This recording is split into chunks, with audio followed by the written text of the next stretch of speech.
in Pursuit of Graham Walsh. Dun, dun, dun. This is the conclusion. This is the finale. We'll see. I mean, I texted with him about an hour and a half ago to confirm that we're good for today. He's a busy guy. I believe that in the last 5 days, he's been in Austin and out of Austin and who knows where else. Well, look at the list of things the guy's been involved in. Like, I don't think he ever stops. Yeah, I'm getting the idea that he works quite a bit. Yeah. And so, welcome to the Road the Stage. Patrick Bateman. Peter Michaels on my left. How are you? How's your day? It's good. I just helped a nice little old lady. I did my good deed for the day. It's Oh. icy out there.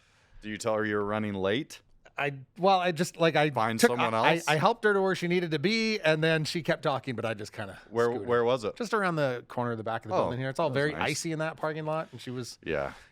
I was in a McDonald's drive-through the other day, downtown actually, and the drive-through lane is so destroyed and rocky. And like I think what happens is the water drips from the ledge and just like so it creates these weird, I don't know, points. stalagmites. Yeah, almost. Is that the right word? I think Stalagmite and stalactite. Let's go back to like grade 7. Yeah, one goes up, one goes down. Is that how it works? Where the hell that came from? I have no idea. But my car almost just careened into the side of the building in the drive-through lane. It was Just terrifying. slipped over. It's Nice. terrifying. All right, we have a guest Our in the waiting room. pursuit is coming to a close. The pursuit is over, finally. Well, hold on a second. I guess we haven't connected yet. Do That's not true. speak too soon yet. That is true. We are The getting- pursuit is in effect until we hear It's audio coming to a and close. We see. face. All right, there's one. Hello? Holy. Mr. Walsh, Holy. We Holy. did it. We did it. Yay. how are you? Yeah, I'm good. How are you? I'm good. I'm Patrick. This is Peter. Yo. Hi, Patrick. Hi, Peter. You are, I'm Should I do- assuming you're back home now or what? I am back home. Is this better? There we go. Yeah, that's good. Landscape mode. We Thanks, Cool. want Yeah, dude. back home. Thanks. Yeah, back home. Got home on Saturday afternoon, I guess. And we're in the middle of March break, 2-week March break. It's a little bit busy. So I apologize again for the Dude, last time. It's all good. All good. Is Okay. You're not the first. Is flying settled down? No problems at the airports or flights or like that's all kind of back and rolling smoothly? Sort of. No, it's fine. Actually, it wasn't too bad. This trip, I managed to have no checked baggage. Although Debbie, who I was with, she had checked baggage, and hers came through okay. I mean, the flight was full, and there's always like craziness because I had a little pedal board with me, and they're like warning me I might not be able to have room to keep it on the plane. But it all worked out, so it seemed to be all right. It was worse before. Is that That's pedal for board? sure. That pedal board is going up on the plane with you. That's your first choice. You don't want to check that at all. Oh man, well I normally do with Holy Fuck. I have a bigger pedal board which I have to check, and there's been 2 times fortunately which hasn't made it in time, which is a nightmare. Yeah. And then with this one, because it was South by Southwest, I knew, like, I don't know if either of you have been there, but like it's just like I didn't want to carry a giant thing around everywhere, so I pared it down and I got it to carry-on size so I could have it with me, and it worked out. It worked out okay, so they let me bring it on. That's good. Yeah. That's probably a good test for future flight performances as well. It was. I was actually pretty. I rarely have no checked baggage, so it was pretty awesome to just get off the plane and go, or like not have to walk over to. Yeah, I don't know. It was great. You Well- Marie Kondoed your pedal board. Yeah. Let's- Yes, exactly. I love it. I love Mary Condoing my pedal board. Dig into that a little further. How long were you in Austin for? 70 Just the hours. 2 days. So Just the 2. yeah, Okay. I got in the Wednesday night, had dinner, managed to see a couple of friends play that night, and then we did 3 shows on Thursday and then 1 show on Friday, and then came home on Saturday morning. So quick And one, but it was good. You're a South by vet by this point, right? It's been a long time, but we Holy Fuck has been there. I can't remember how many times. I want to say about 6 or so times. Wow. I can't remember, but we did it and we had some pretty crazy nutty ones. And then I heard it got really, we hadn't been for a while, and I heard it got really insane, like very commercial and tons of people.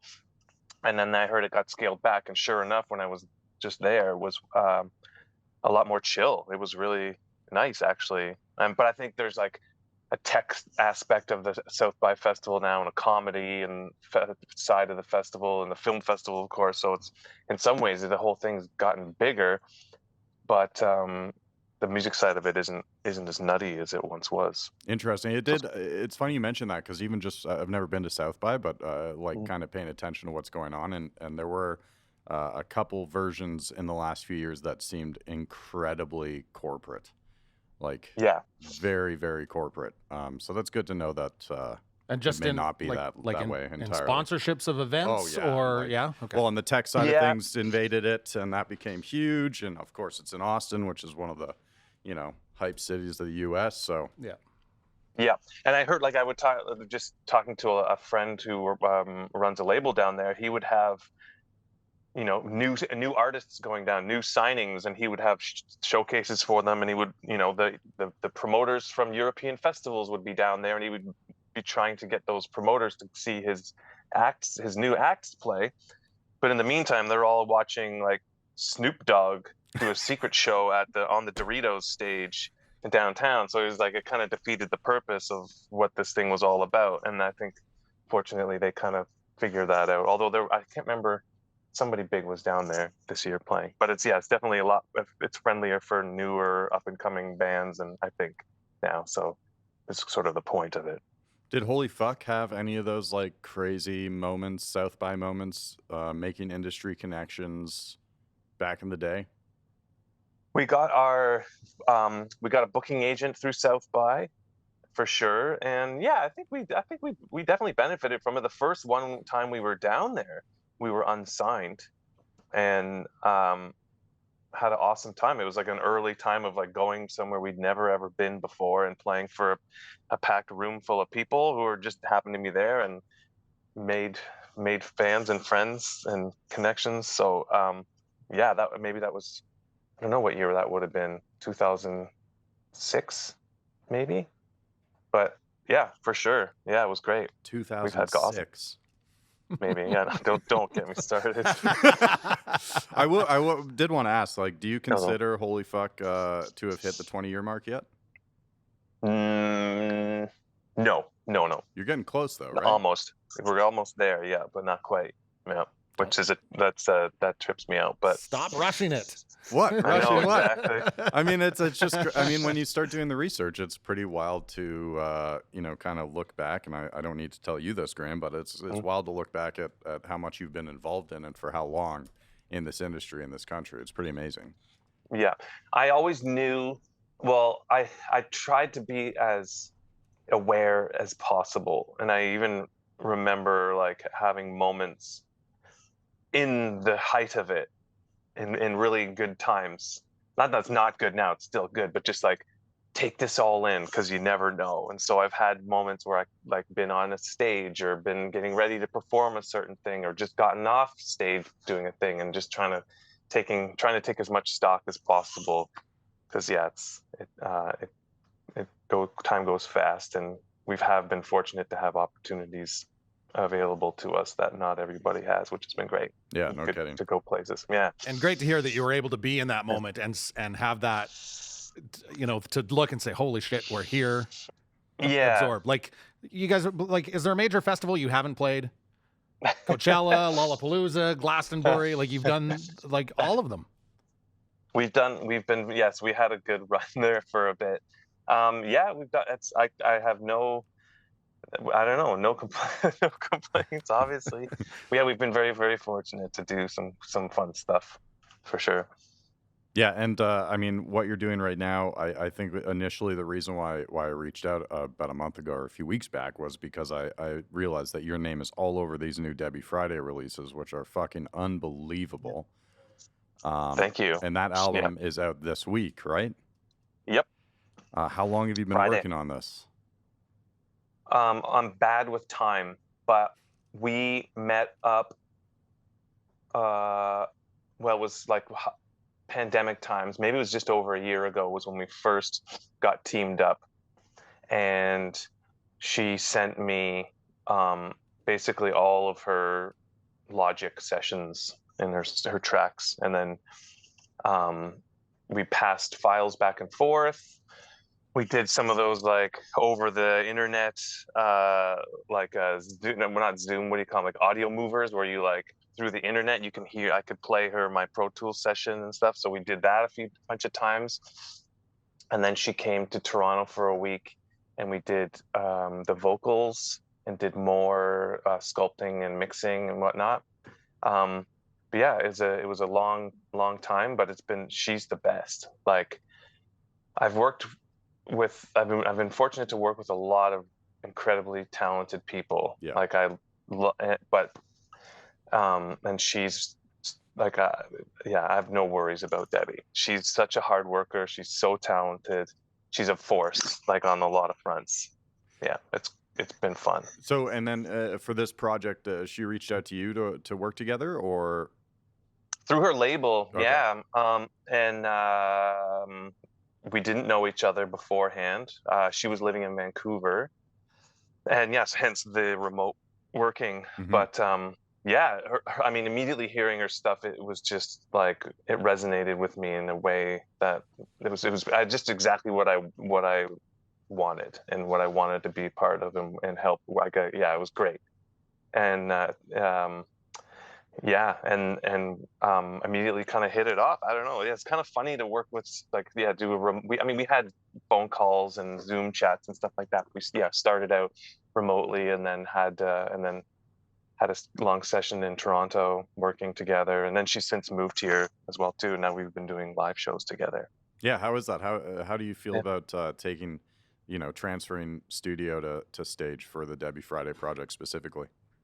Well, it's been good. I've been trying to, I mean, it's her thing, so I'm like obviously trying to serve it as best as I can to her, like her doing it. It's her thing. Mm-hmm. I'm trying to bring, as far as live goes, I'm trying to bring my own creativity and my own self into it, as respectfully as possible, and yet try to do what, bring her live show, because I love that idea of, like, I always subscribe to the idea of making a record in the studio, just make the record and then figure out the live show afterwards. Mm-hmm. And if the live show is different than the record, that's cool. Like, I like that. So I like the musical director idea of figuring out how you're going to play these songs live. And I had all these grand ideas with Debbie's stuff to, like, try and perform as much as possible, because it's all electronic instruments and stuff like that. But I think I reached a bit of a happy medium where a lot of it's, backing tracks, and I'm DJing, and then I've got as I was saying, my scaled down pedal board where I'm taking her vocals and tripping them out, her live vocals and tripping them out, and some elements of the backing tracks and tripping them out, and like running them through effects and stuff like that, and adding that live as well. So I'm marrying the two, DJ and electronics performer. And yeah, with it's like been fun. That sounds like a lot. So what about like rehearsals for that? Like, are you going through a ton of rehearsals, or is it just kind of get on stage and make magic happen? We did both. Well, we have done some rehearsals, and then we've had a few shows before South by, and like one in Toronto and one in Montreal. Those were months ago. And then for South by Southwest it was a good sort of trial by fire, jump on stage with minimal or no sound checks. But yeah, we got it down. It's not as difficult. It's fortunately the setup that I have is easy. Like, if I don't do anything, the show will go off just fine, and there's room for me to add as I see fit and get more creative. So as long as if I'm nervous or I'm scared and I don't do anything, then things will be fine. But there's room for me to kind of interject things and make it a little more, have a little more engagement with the music live, and that makes it fun for me. And you can do that on the fly then. So there are some things that you can add in on the fly. Yeah. Correct. Yes. Sorry, my brain went faster than my mouth could go. Yeah, but yes, you summed it up perfectly. Very cool. Yeah. Well, we're like, just curious, like, what is your mind state when you're on stage, when you are performing? Because it sounds like, I mean, obviously you have a lot to think about to begin with, but now that you are trying to lift up another artist in front of you, beside you, whatever it is, I don't know, like where are your priorities, I guess? Well, I mean, yeah, obviously it's just to serve the songs as best as possible. Um, not get in the way too much, but uh, get in the way, or not get in the way too much, but jump out at key parts, Right. in key moments is sort of what I've been trying to do again, because I think it can make it a little more engaging for the audience, give it a little bit more of a depth other than just somebody singing over top of backing tracks. So that's sort of where my head is at with that, and I'm still kind of finding that out and working that through. But Debbie and I have more shows coming up. So And what kind of thing, like, what are you looking at in reading the crowd to determine, if you can add a little something here or something there? What is it you like to see? I'm not even really reading the crowd, actually. That's the funny thing. Even with Holy Fuck stuff, I'm rarely in the band. I'm rarely looking at the audience. I don't know if it's not necessarily a self-indulgent thing. It's just because I'm just focusing on the music and what I want to do. And then, so not usually, and then same with Debbie, I'm not really too focused on that. I'm just trying to listen to the song and be in the song in the moment. And I feel like that will then translate to the audience. Any plans to tour out this part of Canada with Debbie? She has some dates in April. There's a Vancouver date. And we're doing more American stuff. There's a Toronto date and in Montreal. So actually we're playing Montreal on Friday, and this coming Friday, and Toronto show this Saturday. Oh, damn. These are all release shows. Yep. Yeah. And then Vancouver in April, which will be part of a West Coast US run. And then there'll be more US dates in April as well too. And then she's going to Europe in May. There's a bunch of dates I'm not doing. Right. Because she's going to be going to Europe in 3 weeks for 3 weeks. And I can't really go away for that long. And then there's financial reasons as well. She's got to do it on the make it work financially. So right. I'm not doing those ones, but yeah, she's got a lot on the go coming up. There's a bunch of stuff happening. It's pretty exciting.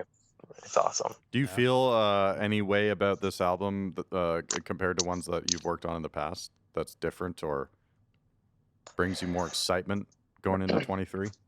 Yeah, well, yeah, I do actually. I don't know. I try, and I mean, once again, I've worked with. I'm proud of all the. I don't work on anything unless I'm like, I can be really in it, and that's just for me. Like, I don't know. I want to work with people where I can bring something to the table and I can really get my hands dirty. I love it. So all the records I work on, I feel really passionate about. This one was special.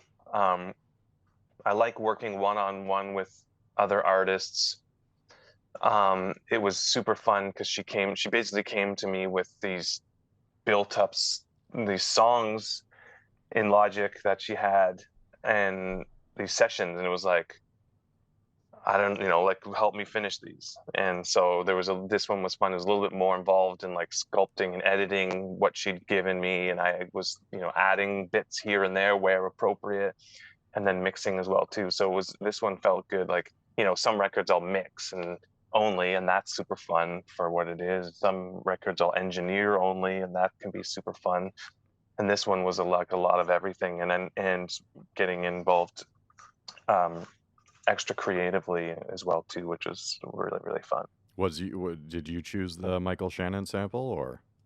No, well, I mean, I don't want to take anything away from Debbie. She did it's a lot, it's her beats and stuff like that. And again, that was another sort of big thing for me, is just like working with somebody who's like, oh shit, like your sounds are awesome, your productions are awesome. This is really inspiring for me. Like, this is really, really, really cool to what she brought to the table. So yeah. I actually went down a rabbit hole when I realized that that was a Michael Shannon quote from The Runaways to kick off So Hard to Tell. So I was like, oh, I wonder how often Michael Shannon has been sampled in music.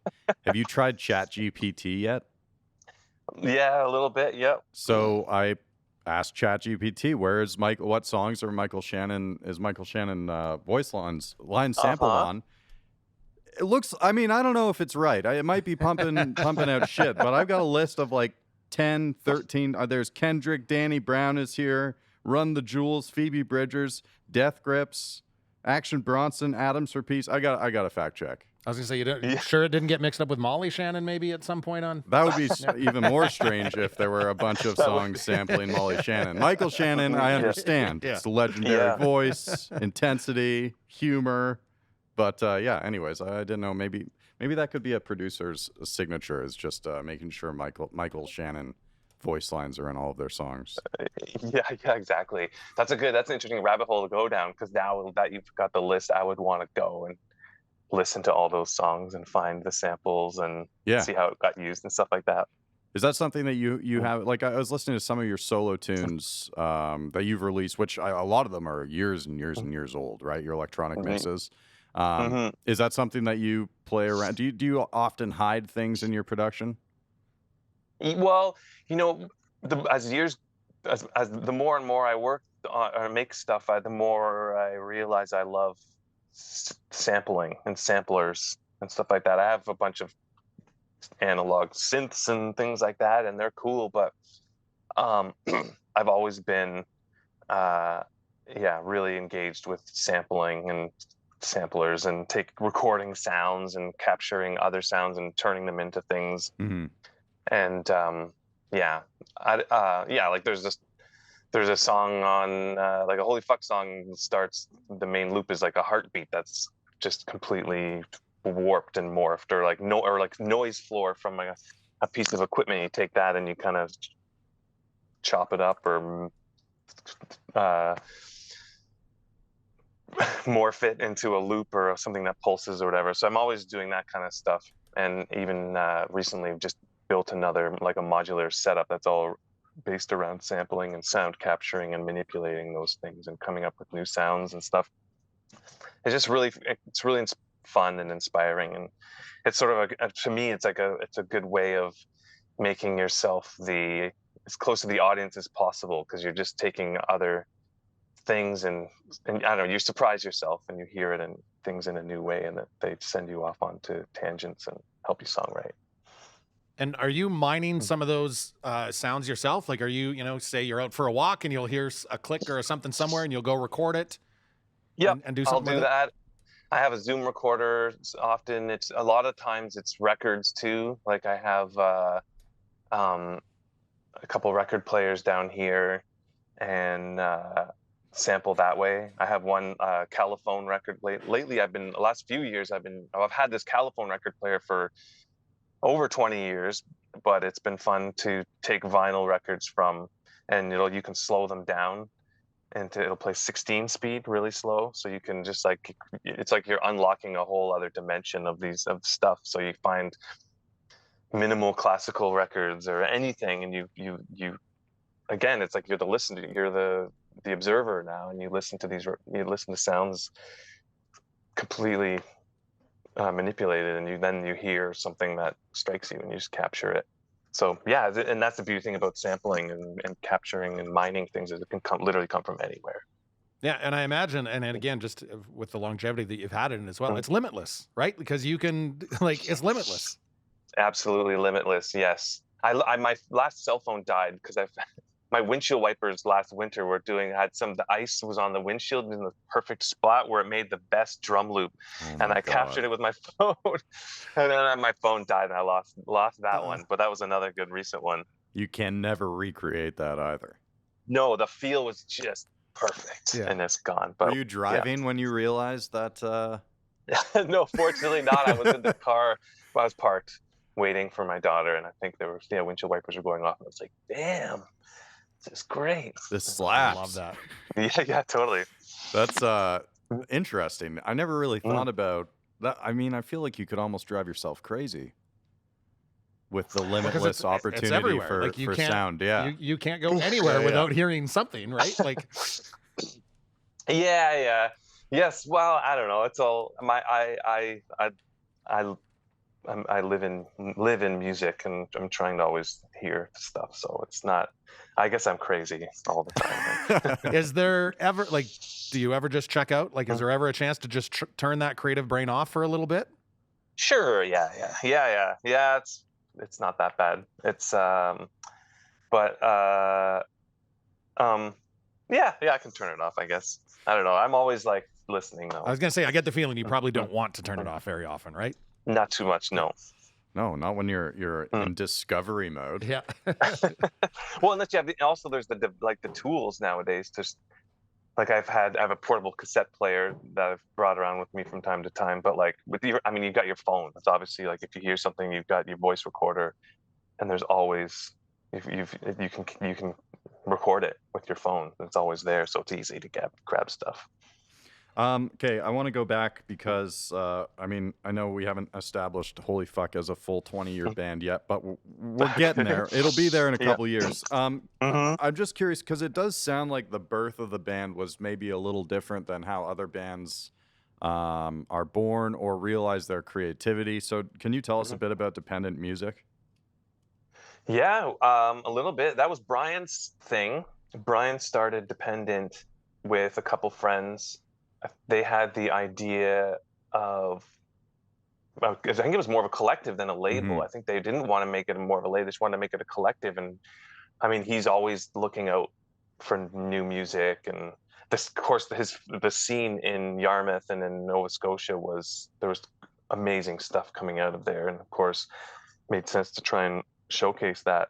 So yeah, him and Judd started that and took it as far as they could. I think having a label is a hard thing to sustain. So it lasted as long as it could.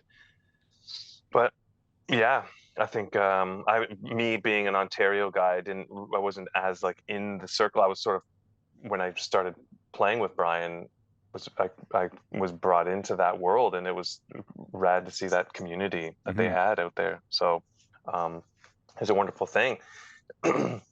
And yeah, and then like a lot of things I've learned about, I figured out in life, Holy Fuck started as with like no expectations, just kind of like, let's just like fuck around. And who knows what will happen. And then of course here we are like almost talking about being a 20-year long thing. It's sort of insane. But yeah, when I started playing with Brian on his solo records, I was playing guitar, and then we both bonded over the fact that we both had Casio SK1s and loved making weird experimental music with those and toy keyboards and just making messed up dancey techno music. I was probably more into techno and electronic music than he was at the time. But yeah, when we started, I remember the first jam that we had with that, like it was me and Brian, and Brian was playing in By Divine Right at the time as well, with John Hall, and was Dylan playing bass? Anyways, it was the first jam. It was like, this is awesome. I see so much potential here. This in creativity. It was hitting all the right marks for me. So it was immediately amazing to do. And what were you playing in that first jam? Well, I was playing because I was playing guitar with Brian. Yeah. I literally just like had my pedal board from my guitar, and I just put my pedal board on the keyboard stand and brought it up off the floor, and had my Casio SK1 going through my pedal board, and that was it. And yeah, that's exactly what I was playing. That sounds like it would have been the greatest day ever. It's, a Casio through a guitar pedal board is always the greatest day ever. It's so fun. It is seriously so fun, and I encourage anybody to do that. So did the name Holy Fuck just come from your reaction to that original jam? I think, Brian came up with it. It was his reaction from, he was had his Casio going through stuff into his 4-track cassette player. I think one day he was just like recording, capturing all these crazy loops. And that was his reaction. I think he just finished recording these distorted, messed up loops and then just wrote "Holy fuck" on the cassette tape. And that then became the name of the band. And like, Yeah. because at that time, it would have been much harder to use that name than it is now, I think. Is that fair to say? I guess so. I would say so. Although, or did you guys just not care at the time? Just made a decision, whatever, this is it, and we had no expectations. I mean, it Right, was just fair. like, what is this? Who like, I don't know. We'll play like, there was a experimental, like, I don't know if you remember Wavelength Music Night in Toronto. Like, let's just play Wavelength. It would look funny on a flyer to see that band name and just make our friends laugh. And of course, it encapsulated the music. So yeah, there was no expectations. And then all of a sudden, like, well, hey, like, Pop Montreal want you guys to play. Like, whoa, cool, that's awesome. And then we play Pop Montreal. And then our friend sees us play there, who became our close friend, Beans, MC Beans from Anti-Pop Consortium was there. He saw us play, loved it. And then he wanted us to be his backing band. And then next thing you know, like a month later, we're going to do our first show at Coachella, and I'm backing up Beans. It's like, a month later. How does it, like, it was, yeah, I mean, there was a lot leading up to that too, but yeah, it was pretty nuts. So that's crazy. Yes. And there have been moments throughout the years where I've heard our name hindered us. There's a couple stories, but now obviously I'm sure there's other opportunities where the name has prevented us from opportunities that we've never heard of because they just never presented themselves too. So, but I'd say by and large, the name has not hindered our musical career. Were there pressures at all anywhere? Like, did you have somebody actually come and say to you, you guys might want to consider? With all the bullshit we've heard given as advice in this industry, I find it hard to believe that that's not something they pick on. Yeah, my dad was the first one to when the band. Although my father's incredibly supportive, I'll start with that. But I think when I first told him that this was a thing, he thought like, oh, you're gonna change that name, right? Like, you can't. Yeah. I was like, I don't know, Dad. And then I remember telling my grandma, his mom, and she loved it and laughed her ass off. And I think that kind of softened it with him. And then of course, when, like, as you know, it's like, well, you know, a couple years in, I was like, Dad, I'm doing this now. And obviously it didn't, it showed him that it didn't matter. I mean, it's not like he was totally against the name. And obviously with the name, like, people, they're very apologetic, and, you know, we can't say, we have to call you Holy F. Is that okay? And it's like, of course, like, we're not doing this interview. Yeah, exactly. We had one opportunity where early on in our career, we were supposed to play Canada Day in Trafalgar Square in London. And I don't know if they still do, but it was a thing where, like, on Canada Day in Trafalgar Square in London, the Canadian consulate would set up a bunch of like a concert, and bring Canadian bands over to play. It's awesome, and they would cover your flights to go there and play, and maybe some other things, and it was great. So we got an opportunity not only to do that, but that was also the first year we got asked to play the Glastonbury Festival, which was like mind-blowing. And so we did that. We booked that, and I think booked a few other shows around it. And then about a week or two before we were supposed to fly over to do this Canada Day show, the Canadian consulate sent us an email, or a manager's an email, and said that the mayor of London found out about the show and saw that there was a band called Holy Fuck on the bill, and was like, no, like, this, it's an all ages event, it's outside, it's public, like, we can't have a band called Holy Fuck on this concert. So it's just because they use the word holy. Yeah, probably, exactly, probably. So the consulate were just like, we're so sorry, but we have to, like, it's the mayor, we have to pull you guys, like, there's nothing we can do.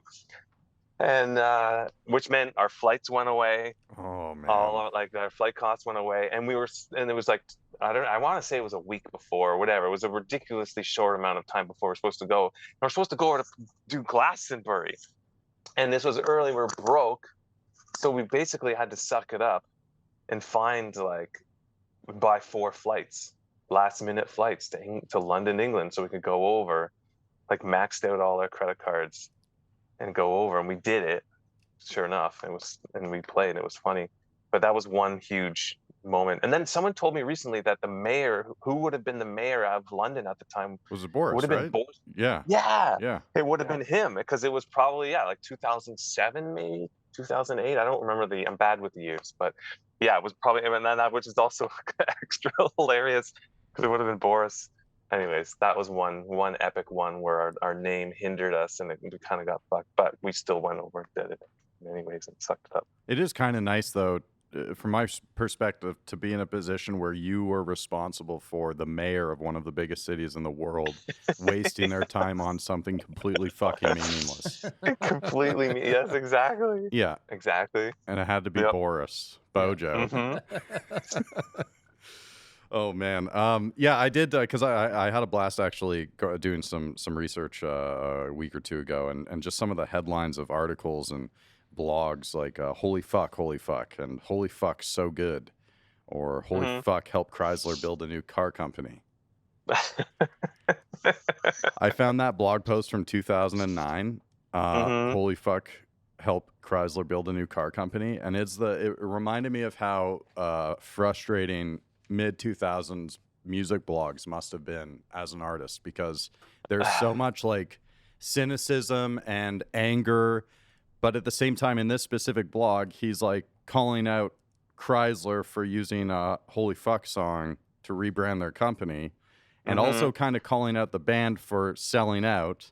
But then he wraps up the blog being like, holy fuck's awesome. Yeah. Can't blame him for doing that. Yeah, that was an interesting time. I mean, that license was great. Boy, oh boy. But it was, I think there was, I recall like there was the time when I think early days, because it was shunned for musicians to sell out and license songs to ads and stuff like that. And I remember there's that shift started to happen with Apple ads probably early on. Yeah, for sure. And because I think there was a couple opportunities we had early on that we were sort of, I think we basically said, our manager at the time was like, guys, like, what are you doing? Because we'd be like, well, pondering these licenses. And she's like, what are you doing? Rightfully so. And so as time went on, we started agreeing to things a little bit more. Obviously, that Chrysler one was a good one. Well, and that song's been used in so much, like so much. It's a very memorable track. Yes, thank you. Yes, we had a good run with that one. It's got to be tough to balance it out, though, because on the one hand, I'm sure you want to keep that artistic integrity and so on and so forth, but at the other time, it's nice to get a paycheck, right? Yeah, and that's totally shifted now. Like I would, there are exceptions to the rule, but I think by and large, I don't know if you feel the same way, but like this public understands, like when they hear a song and an ad, they know who they can separate the two now. I think, I don't know. There's some songs I hear and I can't separate it from the company, but I think it's changed now for sure. So yeah. Yeah, I mean, I don't know. I can't blame it when, I mean, it's not a fucking weapons manufacturing company either. So it's like, yes, that you know of. Well, I don't know. I think we'd know if Chrysler was making missiles, but yeah, maybe if you dig deep enough. I don't know. I remember there was like an investment firm that wanted to license that song to an ad, and it was like, who do they invest in? What company? And at the end of the day, it's like, well, I guess all corporations are evil. At the end of the day, most of them are. So if you're gonna I think that was the argument was like either license your songs to everything, or don't. Just do it or don't do it. If you choose not to do it, cool. Just don't do it. And there are bands that don't do it. They just say no to everything. That's respectable too. And I guess once you start picking and choosing, then maybe there's a bit of like hypocritical thought there. But what about for the use of that music in movies and television? I mean, obviously, love it. You love it. Are you in a place where you're signing off on every use, or is that just all done through sync services? Because we have Mr. Robot. There's a great use of that track in Mr. Robot. I cannot think of a better song to use in that specific scene. Yeah, it just works so perfectly. We've been fortunate to have really good licenses in that regard. We have a publisher that we go through that, but they all I think more often we'll sign off more on those sorts of things, for sure. I mean, I don't know. It's blatantly obvious now how well like the right sync and the right show at the right time will just boost everything up. The artists, the show itself. So I love that stuff, and I'm a huge fan of movies and TV, and I love film scoring, and I want to do more of that kind of stuff. So and I do that sort of stuff as well too. So I hopefully like all that, anything to feed that world. I love it. Yeah, you worked on the 2014 film The Guest, right? You composed the music for that? Nope. Oh my God, maybe that's a Chat GPT fuck there it up. is. Holy There it is. fuck. The Guest, Huh. 2014? No. Okay, but Farmer Bro. Farmer Bro, yes. Farmer Bro. Yes, So that's right. I am so curious because I was mildly obsessed with Martin Shkreli for a few months. Yeah. Um, Yeah, me too. For a few months. And then for many months when I worked on that documentary, and that one was really fascinating. And that, of course, what Brent did with that movie, unearthed all this other information that I had no idea, and I don't think maybe the general public didn't really know about. And it was kind of fascinating to work on that one, and super fun. Love it. yeah, so Love doing that kind of stuff. you spent like an insane amount of time watching and listening to Martin Shkreli in preparation to score that, right? And and not as much as Brent did. Yeah, Because of course. Brent, he recorded all the live stream and got all the live stream stuff. I think he had a team of people helping him go through all that footage of just like All of Martin's like monotonous YouTube streams and stuff. Yeah, because they had to just look for all that fine stuff there, and they found all that. There's some really, really key scenes in the documentary that they found by pouring through all that footage, and it was interesting. Brent found an apartment in the same building as Martin, kind of like spied on him and then met Oh my him, and God. it's really interesting. Yeah, it's a really interesting story. But yeah, he definitely is a modern day supervillain.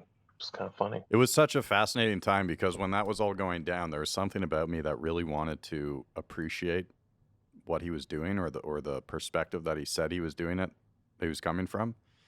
Yeah. But, just got fooled in the end. Well, and the other thing is like to consider is to go deeper is like what he did isn't illegal, No. and other people do it, and it happens all the time.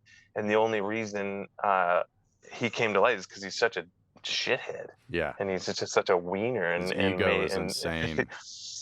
Yeah, exactly. And he got arrested. He didn't even get arrested for that. He got arrested and put in jail for something completely different. But anyways, it's a really fascinating story. Yeah, and that's work that you hope to do going forward as well. Yeah, I've been have been doing a little bit more of it. I've been working with my friend Alex in the last few years too, doing some film scoring, and then my wife and I have been writing some music for kids TV as well too. So just that's trying amazing. to do a bunch of stuff. Yeah. That's very cool. Yep. You already have shows lined up? Alex and I have done a few. We did a documentary on Justin Pearson from 31G or The Locust, and there's a documentary about him that this guy John made that's out. And Alex and I did music with this other musician Luke, who's great, and that's out. And then we've done a couple other like made for TV movies that have aired and stuff like that. It's just like honing your chops kind of thing. It's fun stuff, and we have some work lined up in the next month.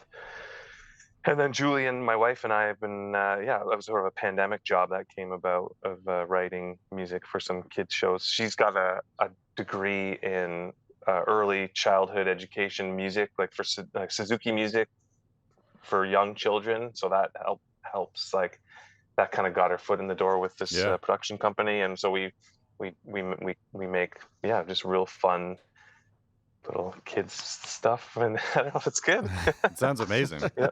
Hey, It is. that's- It's really good. It reminds you to like not to overthink things. Oh yeah. So it's yeah. sort of funny. Like I try and apply that to like other like you just don't have to. Nothing. It doesn't have to be too complicated. Just keep it simple, and you apply that mindset to other music and stuff that I try and make. So. No, it's good. It's fine. What was the project you thought that Graham had done? That he was The Guest, the guest. So starring is it Dan Stevens and Lance Reddick, rest in power. is it possible that you've done so many projects? Are there some that you've forgotten that you've done? Like it's mind-boggling how much you've been involved in.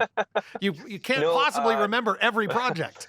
I'll give you that. I have a terrible memory, but that one definitely does not ring a bell. All Unless right. there was a license. Maybe there was a license, like they licensed a Holy Fuck song or something to it. Well, Is that a movie or is it a TV show? it's a movie. I'm gonna look it up on it. Yeah. So the reason I brought that up, and it wasn't in my initial research from last week. It was actually today. I tried ChatGPT for the first time, so I was like, "Fuck it, let's see, punch there in you a couple go. of questions about Graham Walsh." So fact check this: overall, Graham Walsh is an accomplished musician and producer who's made a significant impact on the Canadian music scene with his work in Holy Fuck and beyond. Mm. You Cool. accept it? You accept it?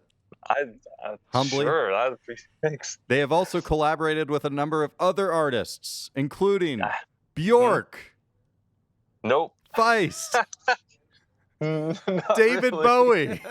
What? Wow. I don't think this AI is as smart as everyone's telling us it is. No. I was going to say Oh, man, David that was Bowie. Jesus That's Christ. impressive. It's read my dream list, maybe. Yeah, you yeah. know, in my Bjork, dreams, Feist, and well, at least Feist is probably attainable. I would think. You would think. Easier than Bowie and Bjork.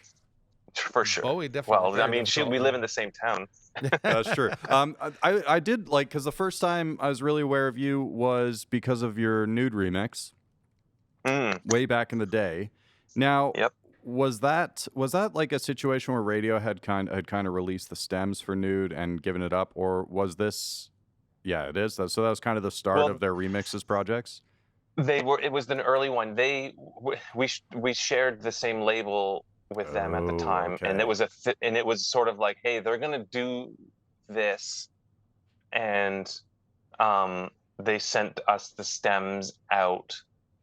I think maybe it was to sort of like as a way of, I don't know if it was a way of getting the word out there or whatnot. Not that we would, I don't know, like, but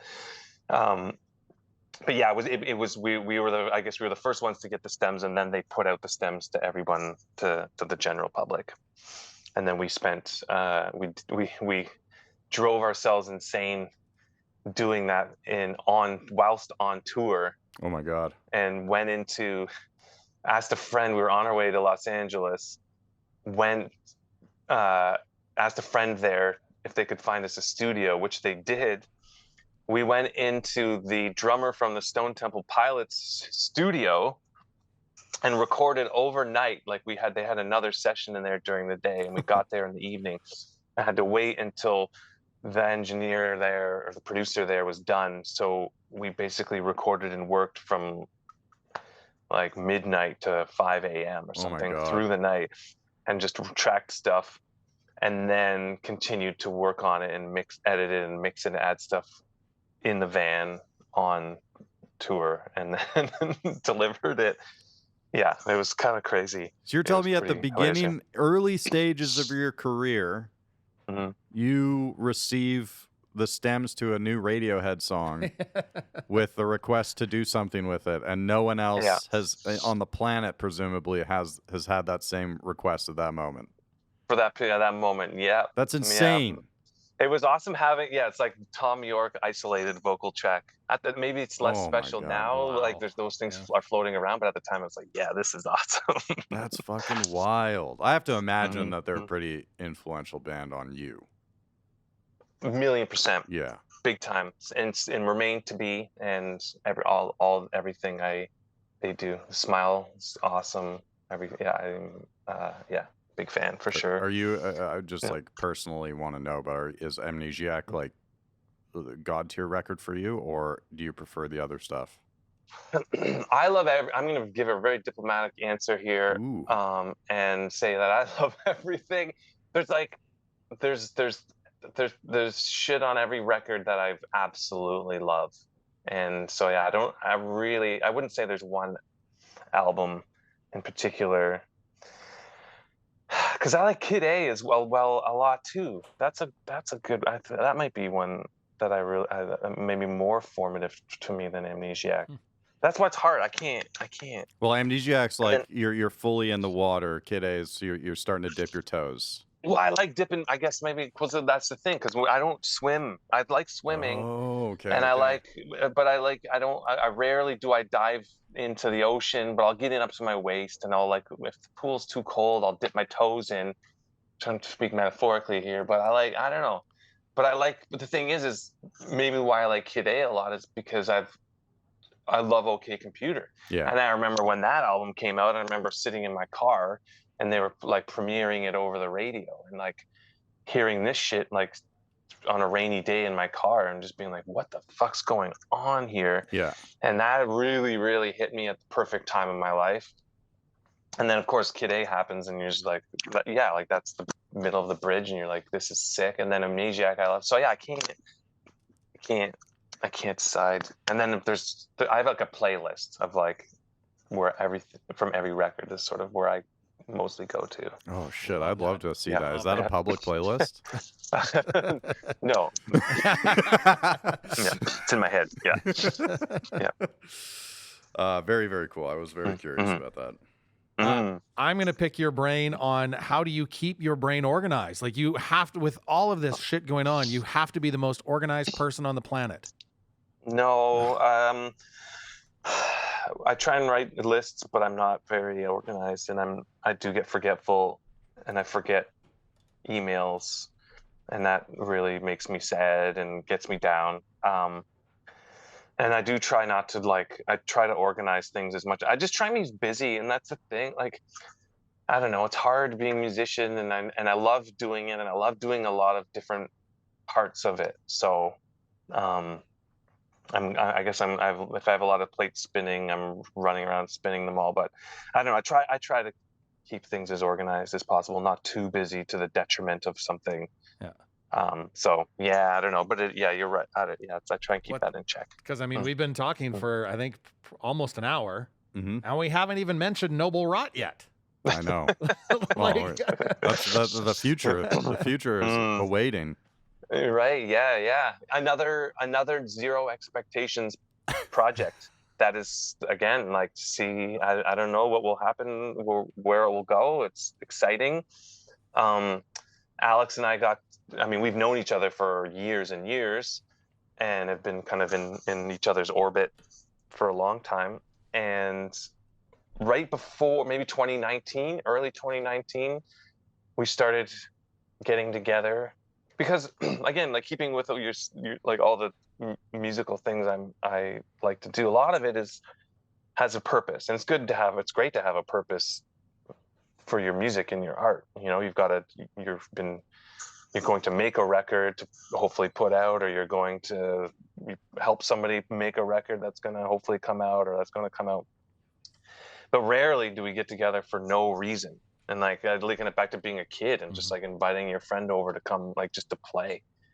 And so that was sort of the beginning of that, or the new evolution of our musical relationship. Was just like, do you want to just like come over and just make stuff? I'm like, what for? Who cares? I don't know. Maybe nothing comes about of it. So Alex would come over to my house and we'd just make weird experimental things and drones or whatnot and hang out, and then we had to go pick up our kids at school and we would break and that would be it. And and we started amassing some bits out of that. And then when lockdown happened and the Mets tour got canceled and the Holy Fuck tour got canceled, and we both kind of realized we were maybe going to go insane because winter is coming, we just decided to go to studio once a week, and my friends at a studio here called Palace let us go in there once a week. We just made it a scheduled thing, like let's go in every Wednesday, and we did that and started making more stuff. And then we had a body of work and these pieces, and decided to just make a record. Well, yeah, we thought maybe this could be a record, and then we started getting friends involved to contribute, and Alex sent stuff to Jasmine from No Joy, and like, hey, would you maybe want to like sing on some of the stuff? And she did, and later she mentioned like she'd really liked the music, and she's on this label called oh my god, Joyful Noise. Sorry, my brain just shut down there. Yeah, she's on Joyful Noise, and they do this white label series, and where they an artist on that it's an artist curated little white label series that they do. And would we mind if she chose, like, she's like, do you have any plans for this? Because I would love to include this as my submission for this white label series if you were thinking about putting a record together. And it was like, yeah, sure, like this could be a thing. And that was another one of these like catalysts of like making it I think we had the band name at the time, and thought like, well, let's make this a thing. And that was a big catalyst for like getting this music out there, and like making a record proper and putting a record together. And yeah, and it's just kind of sort of somewhat snowballed from there. And it's coming. It also comes out on Friday, the whole record. I love it. And that all started with Let's Fuck Around. It's all started with Let's Fuck Around. Same thing 18 years ago, like this fuck around, which is sort of my advice for anybody, like in any arts, is like just make shit, do shit, and temper your expectations, but come at it with enthusiasm, and things will happen.